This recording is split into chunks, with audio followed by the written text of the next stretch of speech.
Husamuddin was sitting on the stone, waiting for them, when 4 figures appeared before him. Seeing them, he immediately stood up. After a while, they approached. They were Kinyan and Arina, Saria and Tumas. When they stopped nearby, Arina was the first to step forward and affectionately pat Husamuddin's back. Then, in a gentle voice, she began to speak. "I am Arina, Saria's mother. Since you have allowed Tumas to address you as brother, my husband has already called you as son. I too will address you as son. Saria has told me the details of your arrival here and everything you have done. My son, I wish you had stayed with us. We would have served you. What you have done for us, not even a close relative would have put themselves in such great danger to help my daughter." After saying this, Arena's voice became tearful, and she continued, "My child." Arina could not say anything more. She broke down crying, her voice choked in her throat. Husamuddin felt that Saria, standing nearby, whose body and face were covered with a shawl, also began to weep with sobs and sniffles in the deep darkness of the night. Kinyan and Tumas, standing close by, were also drying their tear-filled eyes. There was silence for a while. Then Husamuddin addressed Arina. "Honored lady, if I am not mistaken, you wish to tell me that you have only one daughter and one son, and you want me to protect them well. Be assured, you do not need to worry. I will not only safely deliver both of them to their uncle's house, but in the coming days, my men who are active in these areas will also keep an eye on them and arrange for their protection. Even if the men of the deceased Fedayeen devotees sacrificers find them while searching, you do not need to worry.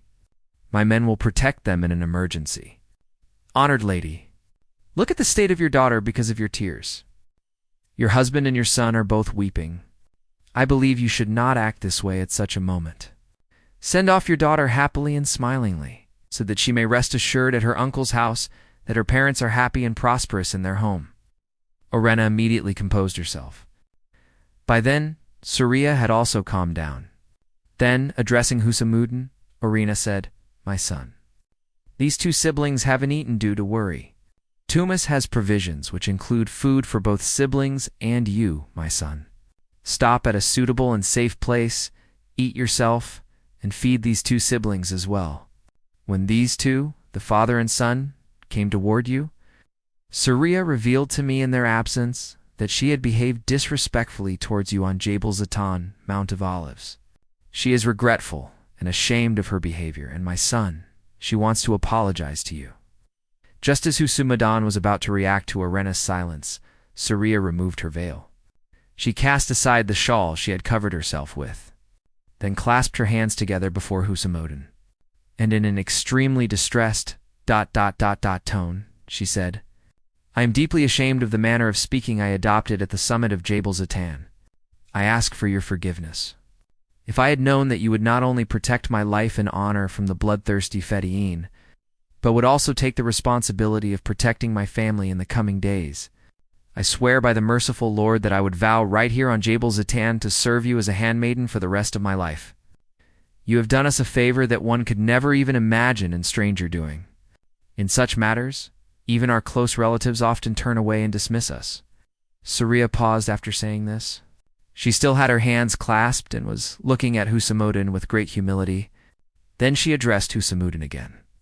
"You know, in this flowing flood of months and years and the moving caravans of civilization, no one stands by another. People get lost in the heat of race and color. If the Fedayeen of Alamut Castle had taken me with them, they would have turned my life into a hell of dishonor forever. They would have poisoned my heart with such dishonor that no protector of safety, no jurist of justice, no city mufti, nor any Qadi of the time, could have provided an antidote to that poison of dishonor. The way you attacked those 2 Fedayeen on the slopes of Jabal Zatan like a boundless, aimless, and directionless extraordinary healer, coming to my aid like the fierce rush of gales. I salute your bravery and valor." Saria had to stop here because Husamuddin stepped back slightly and spoke up. "Lady, you are being overly humble. Look, I did nothing, because..." Saria cut him off and began to speak. "You've done a great deal. That is why I still have my hands clasped before you. I only want to hear from your lips that you are neither angry nor upset with me, and that you have forgiven me for the inappropriate behavior I showed you on Jabal Zayton." In response, Husamuddin smiled, then said, "Listen, daughter of Kinyon, I am neither angry nor upset with you. You didn't use such terrible words on the summit of Jabal Zayton that would cause my displeasure. I simply asked you a few questions, and you chose not to answer them. That was up to you. As for helping you against those Fedi, it was willed by my lord. When he desires, he wraps the ocean in dew, storms and whirlwinds, sunbeams and mist, gales and blossoms, and mountains and dust. Listen, daughter of Kinyon. A girl's honor and chastity are gems whose price cannot be set. If protecting your honor and chastity meant facing the anxiety of millions of storms dancing in the depths of Karamania and the burning intensity of lightning coursing through my veins, I swear by the merciful and eternal Lord, I would do that too. By clasping your hands, you have made me feel guilty. Do not clasp your hands. Lower them. I have done you no favor. My faith, my religion, makes it a duty to help a girl in need like this. Listen, I have done my duty. I have not done you a favor." Saria calmly lowered her hands.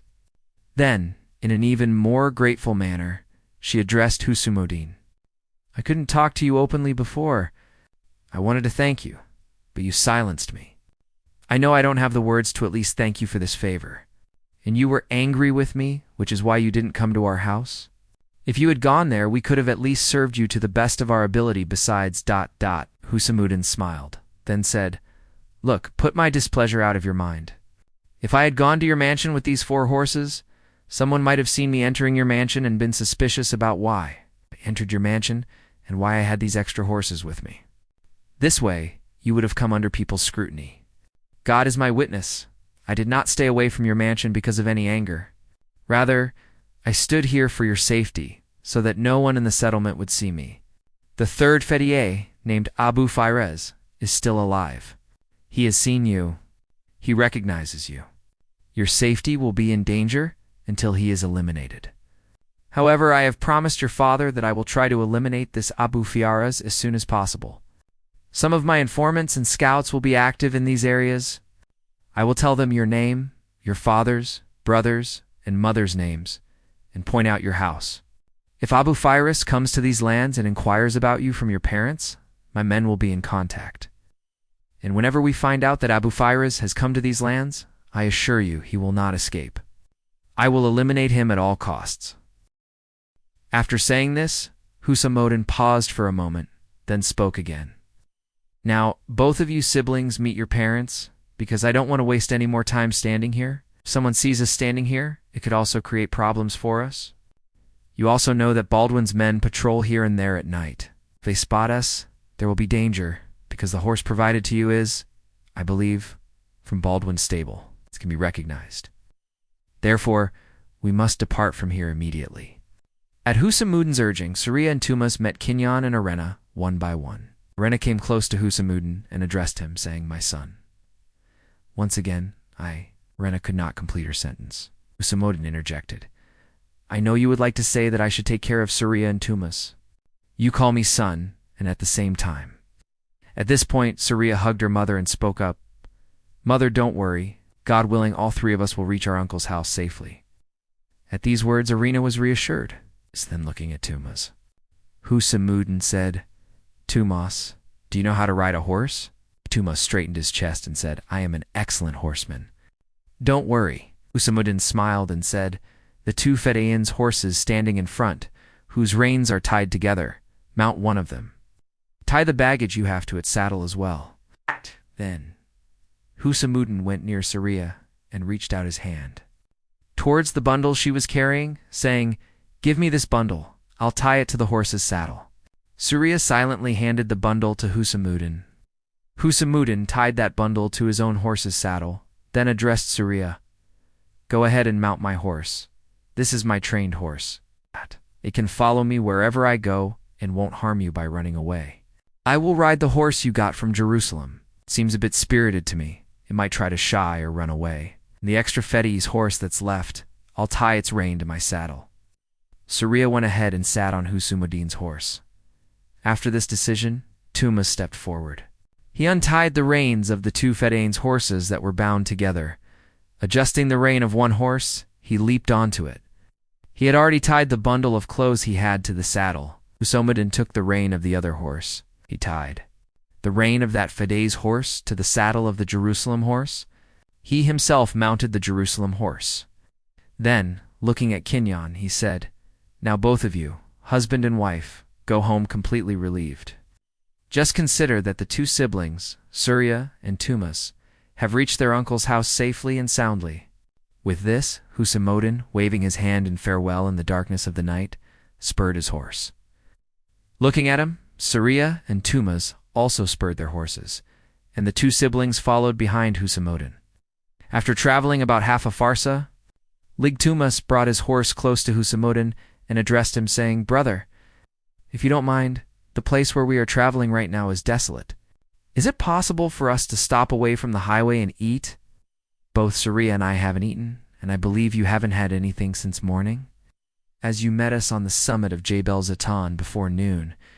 After that, I suppose you were busy waiting for the Fedayeen, and then you fought them and brought my sister to Jebel Zatan. I don't think you have eaten or drunk anything during this time." Husamuddin did not reply to Tumas's words. He smiled and then stopped his horse. By then, Surya had also come alongside Husamuddin. She stopped her horse and, with a somewhat concerned, "Look," said to Husamuddin, "you've stopped the horse. Is everything all right?" Husamuddin looked at Surya, then said, "Tumas said that both of you siblings haven't eaten, so both of you siblings, get off the highway to the left and eat, sitting on the stones. I will stop here and wait." In the deepening night, under the light of the moon and stars, Surya and Tumas looked at each other meaningfully. Then both siblings remained seated on their horses. Husamuddin looked at them both in turn with a curious expression, then said, "Why have you both become motionless?" I said, "Leave your horses standing here, get down, and sit comfortably on the stones in front of the large rock on the right, and eat. Consider that I am standing here as your protector, your guard." At this, Tumas remained silent, but Surya pouted and said, "We won't eat." Husamuddin looked at her in surprise, then said, "Just now, you were telling me that neither of you had eaten, and you wanted to eat. Now you're saying you won't eat? Both siblings, get down and eat comfortably." Surya looked intently at Husamuddin for a moment, then said, "We do want to eat, and we are hungry, but since you don't want to eat, we won't eat either. I think we should continue the journey. Yes, if you get off your horse and eat with us, both of us siblings will eat." With a single leap, Husamuddin dismounted his horse, then said, "Then let's eat." Surya dismounted her horse with great joy. By then Tumas had also dismounted his horse. Then, from the bundle tied to Tumas's horse, he took out the provisions. Surya sat down on one side, and Tumas sat near her. Husamuddin was about to sit there when he suddenly paused, and then said, "Both of you siblings, start eating. My saddlebag is on my horse. I'll get it now." At this, Surya sprang up and said, "You sit down. I'll see what food items are in your saddlebag." With that, Surya ran toward the horse she was riding, took out a bundle, and then came back to her seat. She opened the bundle and carefully examined the contents. They included dried meat, a little cheese, sweetened sawtooth flour of roasted grains, and sweet barley cakes. Surya looked at all the items carefully for a while, then tied up the pouch, and looking at Husamuddin, said, "I have checked all these things. They are not perishable. I brought this stuff out with the idea that if there was anything perishable, it should be eaten, but since these things are not perishable, I'm going to put them back in your horse's saddlebag because we have more than enough food for the three of us." With that, Surya got up, tied the bundle, and put it back into Husamuddin's horse's saddlebag. During this, Husamuddin did not say anything. He sat down on a stone. Surya opened the food bundle in front of them, and then the three of them sat down and began to eat. After eating, Surya got up herself, ran to the horse, brought the water skin hanging from the horse's saddle, drank water herself, and gave it to the other two as well. Then Surya tied the water skin back to the horse's saddle. After that, they mounted their horses and continued their journey as before. Traveling at a moderate pace, they had gone about a mile when 3 riders appeared in front of them. As Husamuddin, Surya, and Tumas passed near them, one of them suddenly called out to them in a commanding voice, "Stop! Who are you people?" At this, Husamuddin became alert. Since it was an open area, the riders coming from the opposite direction had passed them and gone a little further. They suddenly turned their horses around, blocked their path, and stood there. Then one of the 3 looked at Husamuddin and said, "First, you tell us where you got the horse you are riding." At this, Husamuddin looked closely at the 3 of them and said, in a very calm manner, "Look, do not block our path at this time of night. We are travelers. I am not accountable to you for where I got this horse. Nor has any ruler or governor appointed the 3 of you as my inspector. If you think, just because you are 3 fully armed, and I am alone with a girl and an innocent minor boy, that you can deceive or trick me, don't be under any illusion. Our safety lies in you going your way and letting us go to our destination without resistance. I believe this is best for everyone." One of them suddenly unsheathed his sword.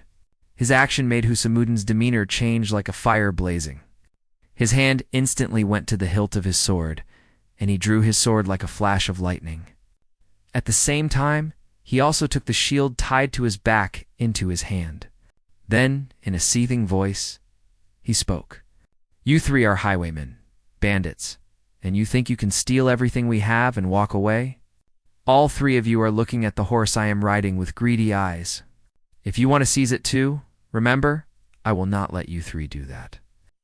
At this, the other 2 also drew their swords and shields. Then, the one who had drawn his sword first addressed Husamuddin. "You are forgetting. You won't be such a great swordsman or a high-caliber hero that you can fight all 3 of us at once. We wouldn't stop your way, but the horse you are riding is from the royal stables of Jerusalem. Didn't you see? Its thigh is branded. That is the mark of its identity. Just tell us where you got this horse.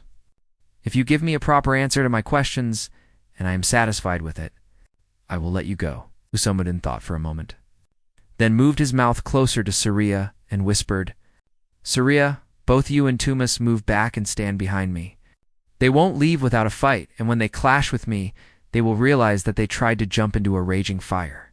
Both of you siblings stand back behind me. I will speak to them in my true manner." Surya immediately sprang into action. She also signaled to Tumas. Then both siblings moved their horses and stood behind Husamuddin. When that was done, Husamuddin addressed the 3 of them like blazing flames, saying, "You who block our path unnecessarily. If you are bandits, deserving of punishment, then I will not let you strike me. In this night full of suspicion, embracing the darkness of the paths, I will scatter you like the broken characters of painful tales. You still have time. Step aside and move forward. Go where you want to go. If you clash, remember, you will fall victim to the worst. Bloody dust of time, breaking the chains of distance, submerged in the wandering smoke of death." When Husamuddin fell silent, one of them brandished his sword and said, "It's amazing, rather strange, that you are alone and we are 3. And you have a helpless boy and an unarmed girl with you. Despite this, you alone are threatening the 3 of us with the worst decrees of fate. Like the fiery lashes, the turning storms, the message of fire and blood that destroys life, and the tyranny of savagery and barbarism. Look, we are not like the broken remains of past hopes or a state of weariness where you could destroy us in moments, like the rough hands of civilization. Write it on the page of your heart that forget my 2 companions. I alone will descend upon you like a fiery rain that breaks the crystal feeling, bringing all the despair and destruction of the clouds of disappointment, the dust of discouragement, and the red windows of the horizon. Remember, in moments, I will make your condition more terrifying than a homeless traveler. Weary of life, in the fog of uncertainty, and the pain of deprivation, tell me, do you still intend to clash with us? Initially, I thought that after questioning you, if you were proven guilty, we would take you with us and give you a severe punishment for your crime. But now your talk suggests that you are not just a criminal, but a criminal of criminals. Now we will take you with us, bound hand and foot, and put you through such a harsh torment and such a terrible punishment that the words you just spoke in front of us will be washed out of your mind." As long as he spoke, Husamuddin looked at him silently. When he fell silent, Husamuddin looked at Saria, who was seated on the horse behind him, and addressed her in a low tone. "Saria, get off my horse immediately and sit behind Tuma's. Empty my horse." Poor Saria was already worried and anxious. At Husamuddin's command, she immediately got off his horse and sat behind Tuma's. Then, when that was done, Husamuddin began to address them in a fierce manner. "I am absolutely not accustomed to listening to this kind of talk where you speak of inflicting barren thirst like death, in the twists and turns of waves, with the hiss of a snake. Just clash with me, and then you'll see. I assure you, without wasting time, I will unleash waves of rust in your blood. I will emerge among you like a flare of fire in the smoke. Do not think that I am alone against your three. I will lay you waste in such a way that even shelters are ruined by the icy winds of the night. You who block my way, just as the soul moves with the body and journeys with the destination, clash with me. And then see the result, how I straighten the tridents of death for you, how I open the difficulties of fate for you." With this, they advanced towards Husamuddin with drawn swords. Husamuddin moved like a flash of lightning. He jumped off the horse, and with a vicious leap, he mounted his own horse. As soon as he sat on the horse, he patted its neck, in response to which the horse neighed in a strange manner, as if it was showing its readiness to attack with its master. By then, the three of them had come in front of the horse from which Husamuddin had dismounted. At that very moment, Husamuddin spurred his horse, and the horse turned to the right and went forward a little. Then, at Husamuddin's signal, it suddenly turned to the left, and with that, Husamuddin attacked them fiercely. In his first strange and unique attack, he severed the neck of one of them. He became entangled with the remaining two like a gale and a whirlwind. Compared to these men, Husamuddin came down upon them like the roar of a flood tide, preparing the descent of death moment by moment and the storms of infinite doom second by second. It seemed as if he was determined to strip the very freshness from their bones. After a short clash, Husamuddin brought down another one of them. Now he was alone against the one who had addressed him after blocking the path. Husamuddin brandished his blood-dripping sword in the moonlight before him, then addressed him. "I told you before the clash to leave my way, that a clash would not be good for you, but you did not listen, foolish man. I bring the darkness of death, the ocean of torment, and the scene of burning, severed dreams upon my enemies. And your trembling presence after the death of your two companions, your terrified face deprived of life under heaps of regret, your wide-open eyes showing grief and sorrow and deprivation, all indicate that after the death of your two companions at my hands, you feel worse than a landless traveler, a dirge in the cold nights of the bird's sadness. Where is the manner of your majesty and splendor now, when before the clash you spoke in the style of rebellious and unchained storms? Now you stand before me like a traveler on endless unmarked journeys, but I will not tolerate you for long. I am about to attack you. If you can stop my attack, then stop me." With this, Husamuddin attacked him like an erupting volcano. He could not withstand a few blows from Husamuddin, and Husamuddin split him into two.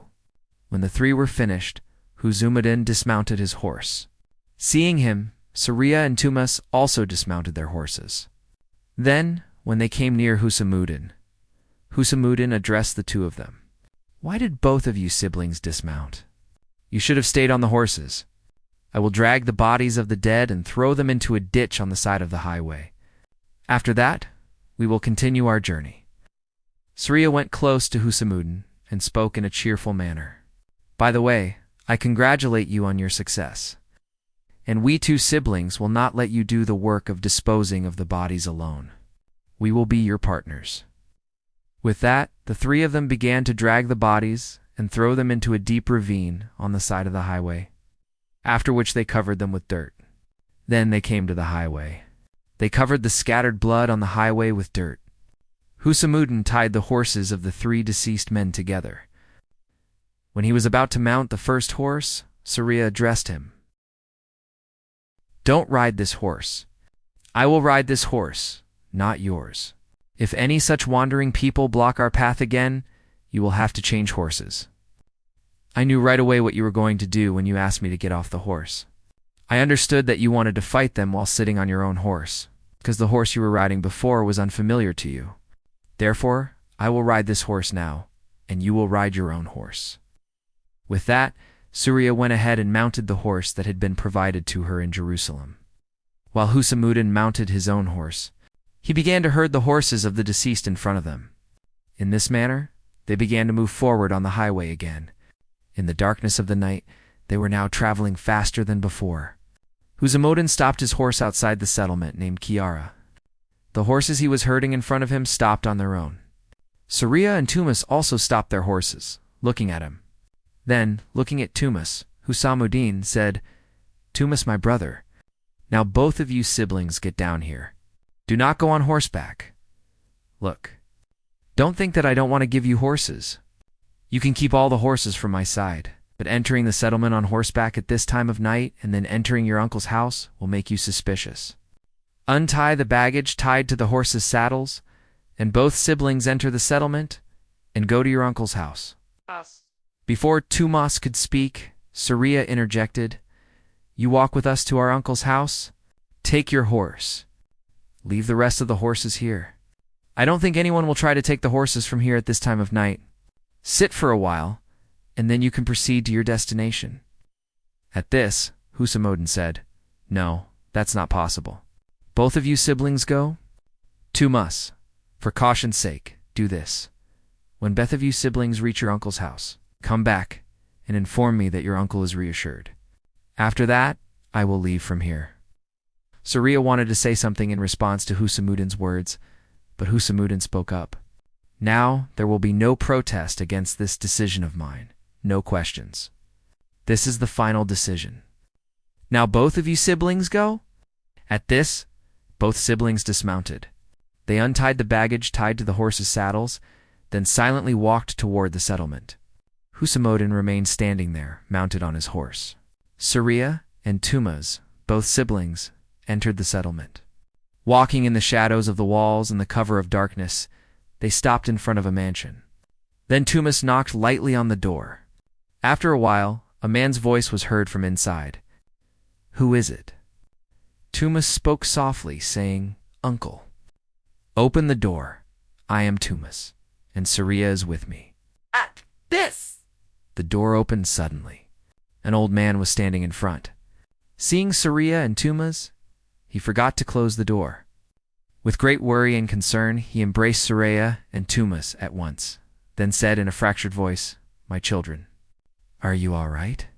Neither Surya nor Tumas answered, because at that very moment, a middle-aged woman and a young, extremely beautiful girl emerged from the residential part of the house.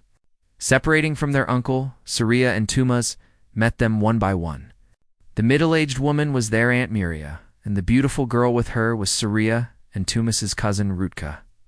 Their uncle Karluk was still looking at them with great worry and concern after closing the mansion door. After meeting, Miria and Rutka were also looking at the two of them strangely. Then their uncle addressed them, "My children, your sudden arrival here at this time is a cause of extreme worry and concern for me. Anyway, let's sit in the living room, and then I will talk to you in detail."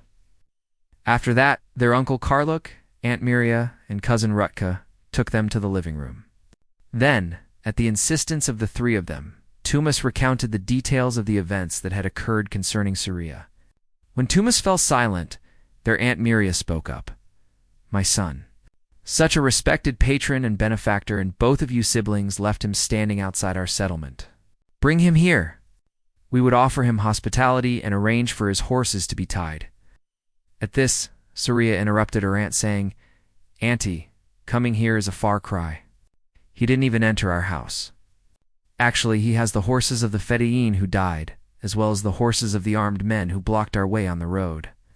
Therefore, he didn't go to our house or enter your settlement because of these horses.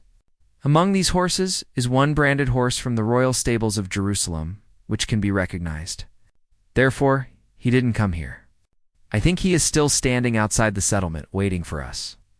Tumas will go and tell him that we have safely reached our uncle's house. After Tumas tells him this, he will depart from here." At this, Tumas stood up and said, "I'll go tell brother now and return." At this, Karluk also stood up and, holding Tumas's arm, said, "Come, my son, I will go with you. You will not go alone." A little while later, they arrived at the spot where Husamuddin was standing. Seeing the two of them, Husamuddin dismounted his horse. Karluk stepped forward and shook his hand enthusiastically, then addressed Husamuddin. "Respected Husamuddin, Saria and my nephew Tumas have introduced you in the best words. My name is Karluk, and I am Saria and Tumas's uncle. Tumas wanted to come alone, but I came with him myself. My son, these two children are the legacy of my sister. If I, Karluk, ever get the chance, I will surely try to repay the favor you have done to my sister's house. Anyway, my son, thank you very much. The circumstances are such that you neither entered my sister's house, nor are you giving us a chance to serve you by entering our house. Anyway, my son, I thank you once again." At this, Husamuddin said, "You know that entering the settlement could cause trouble for Saria, not me. I neither entered the respected Kenyon's place, nor did I come to yours. Anyway, what I did was my duty under the principle of humanity. However, now I will depart from here." With that, Husamuddin shook hands with Karluk and Tumas one by one, then mounted his horse and drove the rest of the extra horses in front of him as he departed from there. Husamuddin, leaving Kiara and herding the extra horses, reached Banyas, where Sultan Salahuddin was staying at the headquarters and was heavily preoccupied with administrative affairs. Baldwin, the king of Jerusalem, resolved to take advantage of this preoccupation. He increased his forces by joining with the masters of the Hospitallers and Templars, who had thousands of knights. Then the army of Raymond of Antioch joined him. Another crusader ruler, Balian, also arrived to help him with his army. Thus, Baldwin set out with a sizable army and conquered the Muslim city of Ramla. Now he began to raid and advance in the vicinity of Ramla. Ramla is located 25-6 miles northeast of Jerusalem. The city of Ramla was founded during the time of Caliph Walid bin Abd al-Malik, when his brother, Suleiman bin Abd al-Malik, was the governor of Palestine. Previously, Suleiman's central city in Palestine was Lod. When he founded Ramla, he made Ramla the central city instead of Lod, and he moved everything from Lod to Ramla when Suleiman bin Abd al-Malik became caliph. He stayed in Ramla until he moved the entire population of Lod to Ramla. Suleiman also built a palace there. Besides the palace, he also began the construction of a mosque, and this mosque was completed during the reign of Caliph Umar bin Abd al-Aziz, after Suleiman bin Abd al-Malik. At that time, Ramla covered an area of 1 square mile. It is said that Ramla was quite a large city at that time, with high, strong stone walls, and the gates of its city wall were made of copper. The residents of the city had built cisterns at the door of every house to collect rainwater. Anyway, Baldwin, with his allied forces, conquered Ramla. After that, he began looting and pillaging in the Muslim territories. After conquering Ramla, Baldwin, the king of Jerusalem, advanced into the Muslim territory and established a sizable military outpost on the highway that went from Ramla to Damascus. He also built an outpost on the highway that went from Ramla to Banyas. The area where Baldwin was operating was of great importance to Damascus.